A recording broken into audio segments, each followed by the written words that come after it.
Continuing our tour of ancient and interesting religious sites in the vicinity of Ennis in County Clare, here we are today in a place called Quin, which is about 10 miles from Ennis town.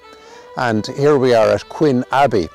It's really interesting if you trace the influence of the religious orders in the Middle Ages in County Clare, where if you even go back beyond the Middle Ages out to Scattery Island, where you had the influence of St. Senan, and then in East Clare where you'd have had the influence of St. Cayman and Inishcaltra, and then in between we had a look in the last few weeks at the influence of the Augustinians from Clare Abbey to Killaloe and also to Cannon Island.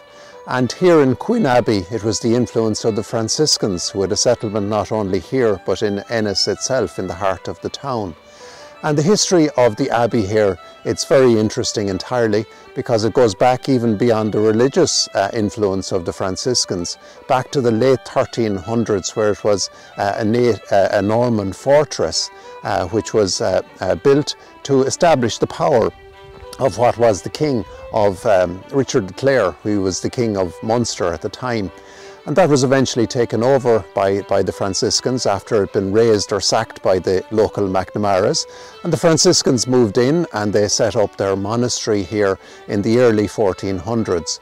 And there's reference in the early 1400s from the Pope of the time to establishing what is called a religious bull to give them authority in terms of religious jurisdiction here in Quin at the time. And they would have settled here until the eventual sacking of the monasteries in the 1500s by King Henry VIII.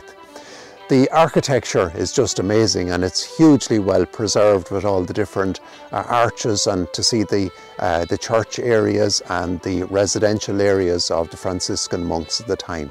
It's wonderful to be here, well worth the trip out to Quin and the beautiful village and the surrounds of it here near Ennis in County Clare.